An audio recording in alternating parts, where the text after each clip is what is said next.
अभी हम लोग रामेश्वरम से 130 किलोमीटर और यहाँ से मदुरई जो है 50 किलोमीटर है और बीच में है अभी यहाँ पे एक दुकान पे हम लोग रुके नारियल पानी के लिए। और संजोग ये है कि आज ही इनका दुकान ओपन हुआ है, आज ही। और हम लोग नारियल पानी इसमें पाइप डाल के पीते हैं, तो इनके पास पाइप स्ट्रॉ जो है वो नहीं है। और हम सोचते हैं कि साउथ में जो है वो नारियल पानी सस्ता मिलता होगा, तो ऐसा कुछ नहीं है। 50 रुपीज़ पर पीस, और इस रेट में तो हमारे बिहार में भी यहाँ से नारियल पानी चला जाता है और ट्रक से। What is your name? Anthony. Anthony. What is the price of this नारियल पानी? नारियल पानी है। What is the price? Oh surprise हो, अंदर को ठंडा होता है। तो इसका उसका अंदर का पानी नहीं, इसका दाम कितना है? उसका तन्निया यलनी 50 ग्राम का है, 50 से। प्राइस वो एक पीस है 50, एक पीस 50 एंड 3 पीस 150। 140 नो 140। आपका कमीशन का 10 ग्राम कमीशन है। हाँ। वो टोकन में लेके आता है, वो 40 ग्राम 40 ग्राम का है। अभी फिर कितना पैसा, मेरे को पैसा नहीं है। और आज ही आपने दुकान खोला है? अब ये आज खोला है। चलिए, इन्होंने आज दुकान खोला है और 3 नारियल का जो है हम लोग 140 बोल रहे हैं, ये 150 बोल रहे हैं, लेकिन इन्होंने आज दुकान खोला है, इसलिए हम इनको आज 160 रुपीज़ देंगे, मतलब 10 रुपये एक्स्ट्रा देंगे आपको। ठीक है? हैप्पी है। हमें इस देश के किसानों का समर्थन करना चाहिए और इस देश के मेहनती लोगों का समर्थन करना चाहिए। हम जब शोरूम में जाते हैं तो कहीं भी हम लोग मोल भाव नहीं करते हैं, क्योंकि वहाँ पे कंसेशन होता ही नहीं है। तो हम लोगों को ऐसे लोगों का समर्थन करना चाहिए। इस देश के किसी भी कोने में आप रहे, मेहनती मजदूरों का, मेहनती लोगों का और किसानों का समर्थन करें। और इसके साथ एक और चीज़ मैं दिखा देना चाहता हूँ कि सड़कें यहाँ की अच्छी है, भ्रष्टाचार ऐसा नहीं है कि यहाँ पे नहीं है, यहाँ पे भी है और बहुत बड़े बड़े लेवल पे है। लेकिन जिस प्रकार से यहाँ पे सड़कें बनती है उस प्रकार से हमारे यहाँ पे बिहार में सड़कें नहीं बनती है। और एक और चीज़ मैं इंटरेस्टिंग चीज़ मैं दिखाना चाहता हूँ इस वीडियो में आप लोगों को। आप आ जाइए ध्यान से। ये सड़क के बीच में जो पेड़ लगाया जाता है, हमने कभी इस पे ध्यान नहीं दिया है। ये सड़क के बीच में लगाया जाता है, ये इसलिए लगाया जाता है कि जब 4 लेन रोड में इस साइड की गाड़ियाँ जब रात में चलती है और डिम या फुल डिपर में चलती है तो उसका लाइट का प्रकाश जो है इस साइड के गाड़ियों के ड्राइवर के आंखों पे ना पड़े, इसलिए इस पेड़ को लगाया जाता है।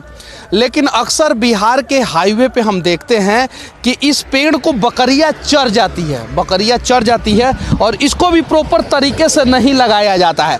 लेकिन मैं इस देश के यशस्वी सरकार से विनती करना चाहता हूं कि अगर हम 2 लेन इस साइड और 2 लेन इस साइड रोड बना रहे हैं तो बीच में कम से कम सिंगल लेन का जो है ना ये डिवाइडर दे, सिंगल लेन का। और बीच में जो है हम लोग बड़ा बड़ा पेड़ लगाए, जैसे मैं चंडीगढ़ में देखा था, जैसे मैं बेंगलुरु में देखा था, ताकि ग्लोबल वार्मिंग को कंट्रोल किया जा सके। और साथ में जो है इस रोड के उस साइड भी और इस रोड के इस साइड भी बड़ा बड़ा पेड़ लगाया जाए। चूँकि क्या होता है कि ये डामर का रोड होता है, अलकतरा का अलकतरा का बिटुमिन का रोड होता है और इस रोड के वजह से टेम्परेचर बढ़ जाता है आसपास के एरिया में जहाँ भी 4 लेन रोड बनता है। तो ये भी एक इंटरेस्टिंग जानकारी है और इस पे सरकार को ध्यान देना चाहिए और इस पे भी कुछ करना चाहिए। बाकी जितने भी इस देश के किसान हैं, जितने भी मेहनती लोग हैं, उनका हमें खुल के समर्थन करना चाहिए, सपोर्ट करना चाहिए। अभी इनके पास स्ट्रॉ नहीं है, हम लोग बहुत प्यार से ये नारियल पानी हमें पिलाएंगे आज और बहुत प्यार से। ये हमारी भाषाओं को नहीं समझ पाए हैं और हम भी इनकी भाषा को नहीं समझ रहे हैं उतने अच्छे से। लेकिन ये कितना ml है? वो 1 लीटर का है। 1 लीटर का? और 1 लीटर मतलब कि 150 नहीं है, 1 ये कितना? 1 catch 1। And how many coconut? इन और इसमें पानी 3 पीस का है। 3 पीस का है ना, तो वही तो 3 पीस मतलब 150 rupees equal to 1 litre coconut water. सही है ना? हाँ सही है। चलिए ठीक है। बस भगवान से प्रार्थना करूंगा कि इनका दुकान खूब चले। आज ही इन्होंने ओपनिंग किया है और संजोग से आज ही हम इनके दुकान पे पहुंचे हैं और इनके दुकान पे नारियल पानी पी रहे हैं। बस अच्छा लगे हमारा प्रयास तो आप लोग इस वीडियो को शेयर करना और कमेंट करके अपनी राय को जरूर रखना। यूट्यूब पे देख रहे हैं तो चैनल को सब्सक्राइब कर लेना, फेसबुक पे देख रहे हैं तो पेज को फॉलो कर लेना। बाकी इस देश के किसी भी कोने में रहेंगे। एक नया अभी को चीज़ है, हाँ। इसमें वो पानी वो कोकोनट का पानी इसमें डाल के वो थोड़ा नया वाला है, इसमें अभी नया वाला आदमी को देते हैं पैसा। अभी हम लोग रामेश्वरम से आ रहे थे और ये हमारे गाइड प्लस टैक्सी ड्राइवर दोनों हैं और इन्हें हिंदी थोड़ा कम समझ में आता है, थोड़ा समझ में आता है। इनका जो चार्ज हुआ वहाँ से आने का उसमें हम लोग 300 रुपया एक्स्ट्रा इन्हें दे दिए क्योंकि इन्होंने रास्ते में हमारी बहुत मदद की थी और वो 300 रुपया में इनके चेहरे पे एक मुस्कान, खुशी हमने देखा। तो कभी कभी ऐसे लोगों का मदद हमें करना चाहिए।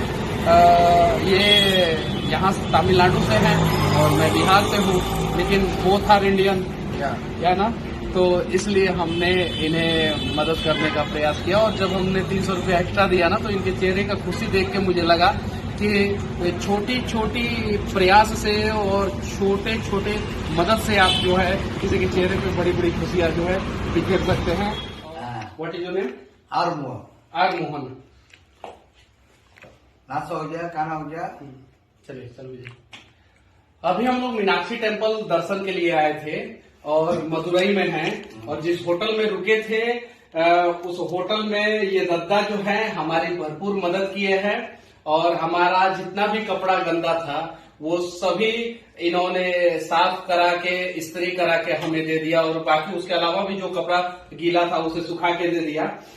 दद्दा जैसे लोग जो है ना हर जगह मिल जाते हैं, ईमानदार होते हैं, हंसने वाले होते हैं, हंसमुख भी हैं और शायद हमारी बात इनको नहीं समझ में आ रहा है क्योंकि इनको हिंदी 0 सन्नाटा है, कुछ नहीं समझ में आता है। फिर भी बस दादा को हम लोगों ने एक छोटा सा मदद किया है और दादा उससे बहुत खुश है और इस प्रकार के लोगों का मदद करना चाहिए। मेरा मकसद ये नहीं है कि मैं दिखा रहा हूं कि मैं लोगों की मदद कर रहा हूं, मेरा मकसद ये है कि मैं लोगों को ये बता रहा हूं कि ऐसे लोगों का हमेशा मदद करें। दादा ओके दादा को कुछ नहीं समझ में आया फिर भी ओके। चलिए फिर दोबारा हम लोग आएंगे दादा तो आपके पास जरूर आएंगे। Thank you. बाकी इस देश के किसी भी कोने में रहेंगे सीने में सिर्फ और सिर्फ भारत धड़कता है, इसलिए हर वीडियो के आखिरी में सिर्फ एक शब्द कहेंगे, जय हिंद। जय हिंद, जय हिंद। मदुरई में होटल से रेलवे स्टेशन जाने के दौरान ये अजहर भाई है और ये बिहार से है और ये हमें देख के पहचान गए। इन्हीं का ये दुकान है और मीनाक्षी टेम्पल के सामने जो पश्चिम दरवाजा है, वेस्ट गेट जो है, वहीं पे है इनका दुकान और अगर आप सिटी से आते हैं तो लेफ्ट साइड में है। बस इनसे मिलके बहुत अच्छा लगा और इन्होंने चाय पे इनवाइट किया तो हम लोगों ने भी सोचा कि चलते हैं। और आप मुझे बताइए कि मदुरई में मीनाक्षी टेम्पल के बगल में आपका दुकान है, किस प्रकार से बिजनेस रहता है यहाँ पे? बिजनेस देखे इधर बहुत अच्छा रहता है। मेन यहाँ दिवाली चलता है, दिवाली का बहुत अच्छा धंधा रहता है और उसके बाद रमजान में थोड़ा बहुत रहता है। मेन यहाँ दिवाली चलता है, मेन दिवाली चलता है जी। बस बिहार सरकार से विनती करना चाहते हैं कि अगर बिहार में आप इस प्रकार से इंफ्रास्ट्रक्चर दिए होते तो शायद अजहर भाई का दुकान जो है बिहार के किसी मंदिर के सामने होता। सही है कि नहीं है? बेशक। तो हो सके तो बिहार के विरासतों को बचाने का प्रयास करें और बिहार में जो ऐतिहासिक स्थल है उसे डेवलप करने का प्रयास करें ताकि बिहार के लोग बिहार से बाहर जाके अपना दुकान या बिजनेस नहीं, बिहार में ही उनको रोजगार मिल सके। तो बाकी अजहर भाई आपसे मिलकर बहुत अच्छा लगा। होटल से स्टेशन जाने के दौरान अभी हमें एक राजस्थानी भाई मिल गए हैं जो हमें जानते हैं। क्या नाम हुआ आपका? मेरा नाम गोवर्धन गुप्ता है। अच्छा, एक मैं आपसे सवाल पूछना चाहता हूँ, ये बताइए कि आप राजस्थान में भी लोगों को भक्ति करते हुए देखे हैं और यहाँ पे भी लगभग 20 साल से है, तो यहाँ की भक्ति में और वहाँ की भक्ति में क्या अंतर देखे हैं, वो चीजें बताइए। एक्चुअली यहाँ पे भक्ति है जो मेन भक्ति है ना, वो यहाँ की है। यानी भक्ति यहाँ से उत्पन्न हुई थी। यानी यहाँ पे तमिलनाडु में भक्ति ऐसे बोलते हैं कि 3 तरह की भक्ति है। और अवस्था, बाद में यौवन अवस्था और वृद्ध अवस्था, 3 प्रकार की भक्ति है। जो मेन भक्ति है वो तमिलनाडु की है, जो बाल्य अवस्था में। यानी छोटे बच्चे भी होते हैं ना, तो उनके अंदर भगवान के प्रति बहुत अच्छी भावना है, मंदिर में जाते हैं वगैरह वगैरह। और जैसे आप बॉम्बे साइड, नहीं, बॉम्बे साइड, जैसे कि ये नॉर्थ आ गया ना, नॉर्थ में बॉम्बे में आ गए, बॉम्बे साइड महाराष्ट्र है, गुजरात है, ये बिहार है वगैरह है, तो यहाँ पे यौवन अवस्था में। और हमारे राजस्थान साइड में आप जाओगे तो वृद्ध अवस्था में। जैसे कि हमारे यहाँ पे कहावत है कि भक्ति करनी है ना, तो बाद में बूढ़े होके भक्ति करनी है ना, तो वो कहावत है। इस हिसाब से यहाँ पे मेन जो भक्ति की मेन उत्पत्ति यहीं पे तमिलनाडु से स्टार्ट हुई थी। 108 दिव्य देशों में से 2 तो है लुप्त है, एक तो है वैकुंठ और एक है शीत समुद्र में, और 106 है धरती के ऊपर।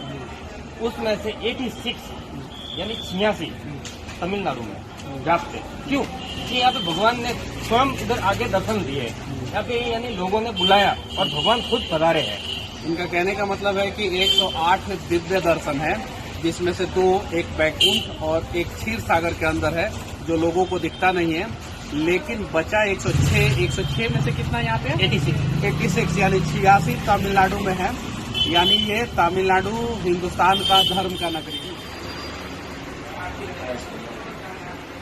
आपका साइड है तो ये हमारा साइड ये